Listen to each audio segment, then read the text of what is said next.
forgive yourself. The minute a dad that has made that decision to live a household, the minute they forgive themselves, they can start healing and repairing whatever damage or whatever the case may be for them, right? They Okay. can start on the atonement journey. This is Dadography, a podcast with stories and insights on fatherhood from dads around the globe, dedicated to providing you with the tools and tips to become a better dad.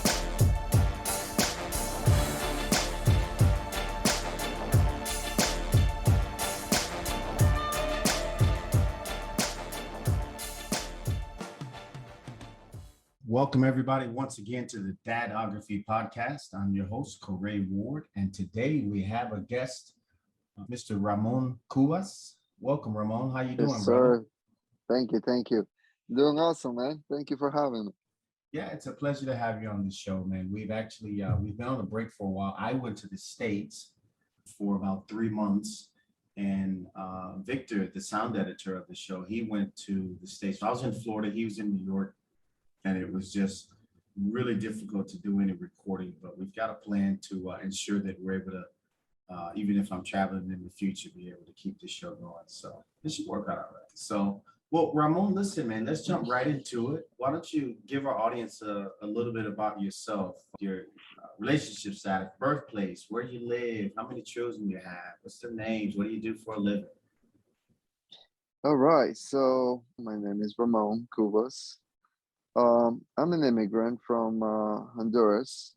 Moved to New York when I was about 18. Okay. That's where I met my beautiful wife, Stephanie. I had previous relationship before that, which left me an amazing gift, which is my son. Okay. He's 12 years old, Sebastian. We have a kid, Jaylene. Okay. And how old is Jaylene? She's 9. You migrated from Honduras to New York. So how do you like living in New York? Are you still in New York now, or what's? No, I moved 3 years ago. At the moment, I live in Florida. Okay. Orlando, to be precise. Orlando's pretty nice. That's where I spent the majority of the summer, and that's actually where my kids just relocated. So I'm doing a little bit of long distance fathering because we have the business here, and the kids needed to get some school experience there, and so it's a unique experience I'm going through right now. All experiences you learn from. So you're in Florida now. Originally moved from New York, from Honduras. You're married, 2 kids, Sebastian, Jaylene. But let's take a trip back, right? So what I like to do, Ramon, is I really enjoy trying to understand how the father that I'm communicating with came to be. In other words, like what things in his past help him become the father that he is today, whether that's good or bad, but Yeah. How did he become that father? So let me ask you this. Tell me a little bit about your dad, Ramon. Okay, so I'm the last out of 10 kids. I'm the youngest one. 10 And kids? Oh, wow. yeah. Okay. Yeah. I guess they didn't have television back then, So, anyways, so as I understand, my dad in his younger years, he was an alcoholic. He has severe issues. It took for him to almost die to like change his life around. Now, this was, way before I was even born. But after that, he turned his life around. He was a great healer. Let me just put it that way. He didn't have an MD, title. He wasn't a doctor. He didn't go to school, but he cured so many people. My dad was such an awesome man. Like Yeah. it's just a powerhouse. It was my hero. Like, how did he heal them with? Was it like so I think Latin America, when you say healer, you mean like Santeria, or do you mean healer like herbal medicines and just holistic treatment? Correct. Okay. Yeah, yeah, Okay. holistic treatment. So he was a very wise person and just a beautiful human being, very caring, and my admiration and respect just grows more and more for him. So yeah, that was my father figure, like he had a rough younger years, but he came in and just did the best he could, in his older So years, and that's all that matters. so the dad that you got was he was there, he was loving, he was instructional, he was help me out here. Well, another thing is, Hmm. since he was so much older, he was very lenient. He was more like a grandfather figure. Okay. It was a Okay. combination. So you That's mentioned what that I. you're from Honduras. Where in Honduras are you from? It's in the middle of the country. It's a small town. It's called Victoria. Okay. Victoria. It's in Yoro. Okay. That's the department. And yeah, beautiful town, gorgeous, surrounded by mountains. It Wow. was. So obviously the experience that you had with your dad was different probably from most people, obviously, because as you mentioned, he was older, you were the youngest of 10 kids. But what are some of the things, I mean, you definitely admired him, so what are some of the things that you tried to mimic about your dad in raising, your daughter and your son? Definitely kindness, and not a strive for just materialism, because we all have that. I feel like it's part of being a human being at some point. We have that struggle where we, compromise our morals for material possessions. And that was big for him. He gave all of that away to like actually help people. We live comfortable, but, we didn't have any luxuries. Let me ask you this, Ramon, in your own words, bro, how important is fatherhood? It's very important, man. It's the foundation for, future generations. And sometimes we lose grasp of, the importance of it, because other things might take our attention. Mhm. But it's fundamental. It is a staple to the well-being of future generations. Now I Yeah. see it more and more, like it's super important. If you had to, I guess, put it in your own words, right? Like your fatherhood style, knowing how important it is to you and the value that you feel fatherhood has on society as a whole. Like, how would you encapsulate your fatherhood style? Okay, so that's very simple actually. My style is to be not as invasive, authoritarian as past generations, because I just see what it does. These kids nowadays are, incredibly talented, amazing, and smart. They come equipped better than we were. Right. So okay, my approach would be to, be easy, be more like a friend or a guide to them when they need it, but let them do their own thing, to help them build their self-confidence from a young age, so they not have to, second guess or doubt themselves, to a point where they might grow in just a So, dysfunctional manner. so you said you don't want to be authoritarian. I like the word when you said be a guide. Do you feel like being a guide or being kind is a way to help instill them with confidence? I mean, like, is that part of the being easy so that they can try and fail? I mean, what are your Yeah, thoughts there? yeah, Okay. I think so because being a dad is being more of a support figure to the family. Leading by example, it's the best way. Sometimes, that example could be fluctuating, but at the same time, I feel like if you at least just, offer your support in ways that it's not invasive, again, like you don't want to shove my ideologies or mentality down their throats, like per Mhm. se.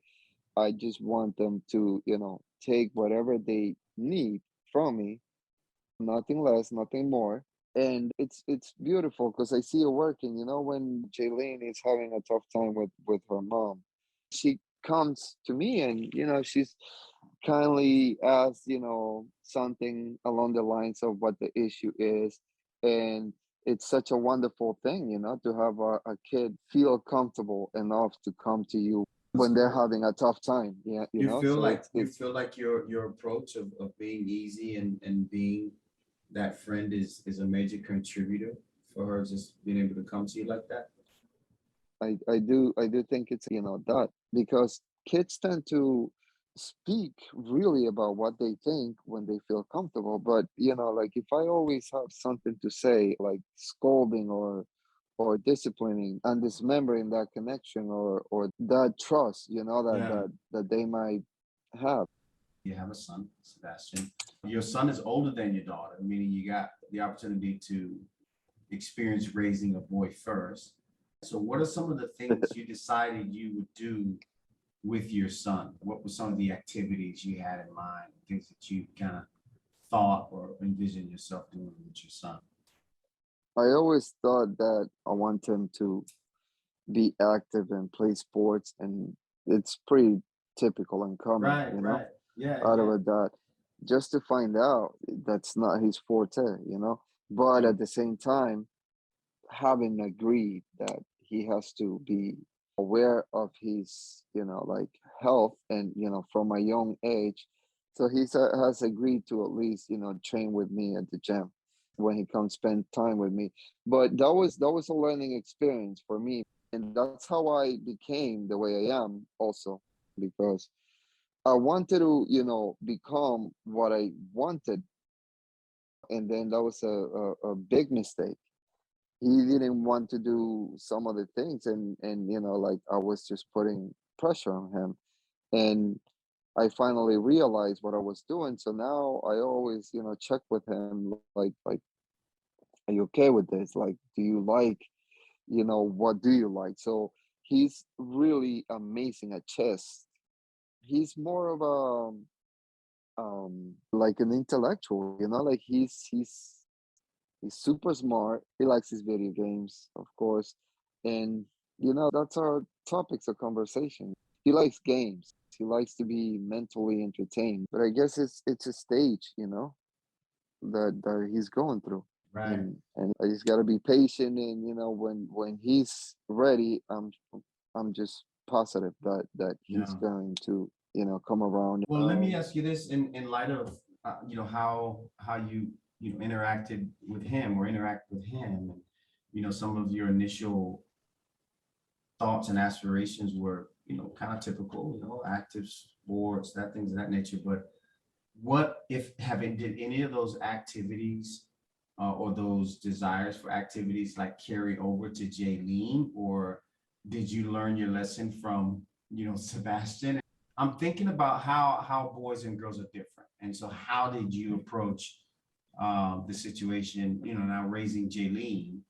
I think it's at this point, we're transitioning where it's not that important what gender it is, because now things are just changing. But more importantly is to pay attention to the personality traits. So Jaylene is very competitive. She's active, and she will, like, just go head to head with about pretty much anybody. Like, if she's interested, she's highly competitive, and in that sense, she likes sports, she likes playing, she likes baking also. So my son, he's very kind, he's very emotional. Jay, on the other hand, she's, somewhat more assertive, not that emotional, but more like mentally driven, Right. but everybody's emotional. It's just they sometimes they have issues showing it. So this household, we're like that, like, we're not afraid to show our emotions or whatever. And this is something that I think she really gets a kick out of, to see that she lives in a household where, like, that is completely embraced. It's wonderful.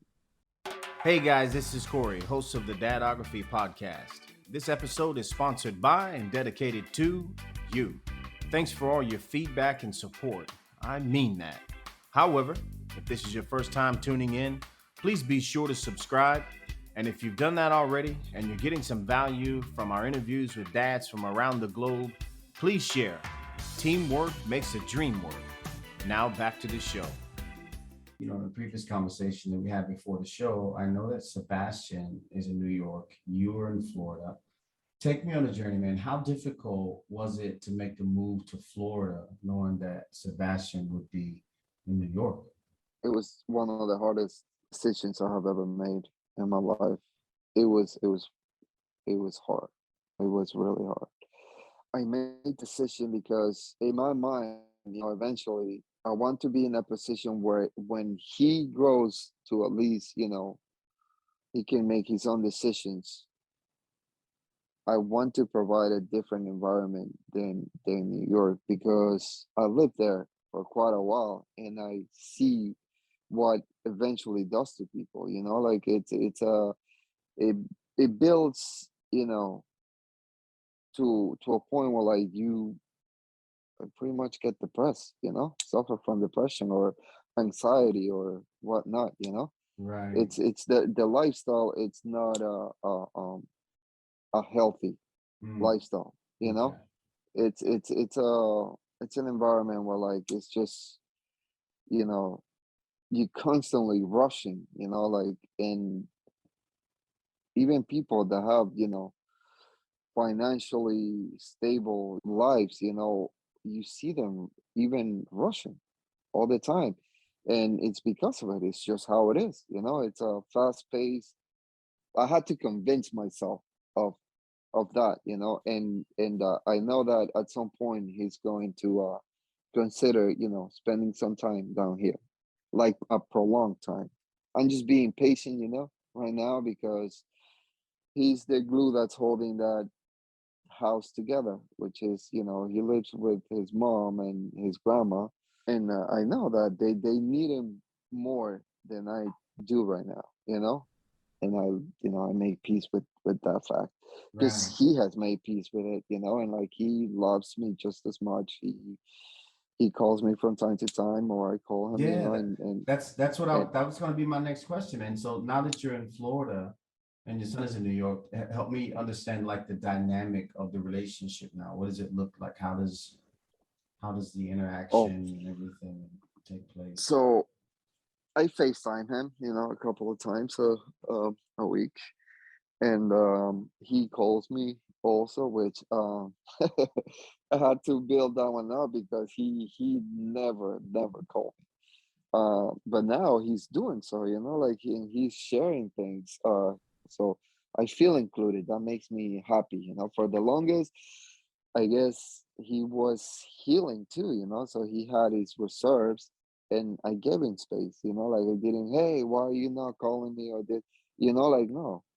But now that makes me happy. I'm completely at peace with my decision making now Right. because when he needs me, like I'm here for him, and in every even financially, I'm always there for him. But are Like there moments though when he has some sort of an issue, whether it's school or, rebellion, I don't know, life questions that you wish you were there? no, I am so lucky. I'm so blessed to be honest with you, and that's why when I was describing him, I Hmm. use those words. He's like just such a wise kid. Maybe when puberty hits, I'm gonna, um, get some of that, the rebellion.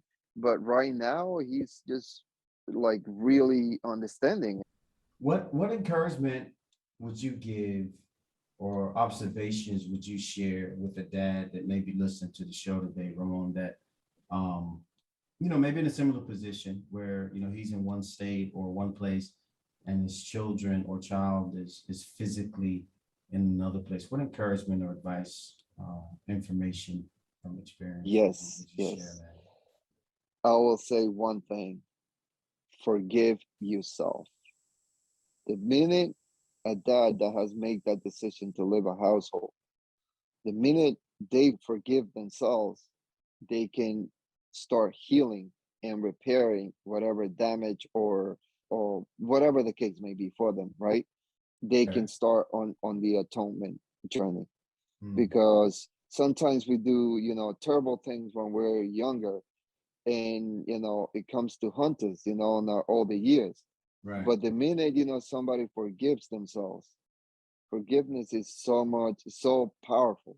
And sometimes we forgive everybody around us, but not ourselves, and it shows, because a wounded person is just gonna hurt, everybody around them, Right. you Right. know but once somebody forgives themselves and they start healing, it's a wonderful thing, man, because then all you can do is just start to act right and love everybody around yourself. And people respond different to those emotions and behavior. Hmm. It's a beautiful thing when we start healing, and it starts showing. You start acting differently. You pick better habits and stuff. Like, I'm on that process. Right. I'm not there yet, but I'm speaking for my own experience. Like, Right. I'm healing, and it shows. You have to fall in love with yourself, in order Right. to that expands to the world. Hmm. That's my advice to dads that are going through that. Now you're in Florida. How is it with Jaylene moving to a new state? I mean, how has she adjusted to the move? She is highly adaptive. So, Mhm. like, she kind of like takes it as an adventure, which is it's beautiful. It's a beautiful way to see That's it. a beautiful way to approach life in general. Yes, yes, she's an explorer. She likes to explore new things. She loves to try new things. Now we're on the approach of building a settling down, and like building a structure, a safe space for her. Right. But at the same time, we always have in mind that's one of her traits. She gets bored easily if things get monotonous, or just the same thing over and over. Right. We Right. have noticed that. So it's a little bit of a challenge to keep it interesting. Hmm. Well, here's a new inclusion to the show, Ramon. Hmm. It's a section we're calling time capsule. And so let's assume 20 years from now, your children listen to this podcast. What would you want them to know about your feelings for them and their upbringing as it relates to you? To Jaylene, I would say I love you so much, and I understand you deeply. Just know that I did the best I could with the information and knowledge I had. That is all. To Sebastian, I just want to be a guide, and toughen you up to make you a decent and honest man without taking away your kindness and sensitivity. So it's a tough challenge, but I love you so much, very deeply. And I'm so blessed and lucky to have you. So if you ever listen to this, just know that. Well, Ramon, let me thank you so much for sharing with our audience today and with myself your fatherhood experience to this point. And obviously, we wish you all the best on your continued journey. It's a lifelong journey. So just So continue to try to grow in knowledge and understanding as it relates to being a dad. I emphatically believe that uh, fathers can single-handedly change the world by the way that they love and raise their children. And so the way that you shared today in regards to kindness and getting to know your children more means a lot. It means a lot. I thank you. And just sharing a part of your life, man. And hopefully those kids that listen to that time capsule one day, man, will be something special for them. Thanks for coming on to Dad Off. Kindness, yeah, kindness. Being friendly, generous, and considerate towards your kids. Oh, you thought it was only supposed to be the other way around? Well, it's a two-way street, and all paths lead to open communication with your kids. Remember that support is a key component in fatherhood, and it comes in many different forms, not just financially. We've said this before, but just in case you forgot, you do not have to force your kids to follow your footsteps when it comes to hobbies, sports, or even career choices. Give them space and time, and be ready to support their choices. There goes that word again. Learn to forgive yourself. Learn to forgive yourself. We hope you've enjoyed this episode of the Dadography podcast. Thanks very much for listening. I would, however, like to invite you to be a part of the show.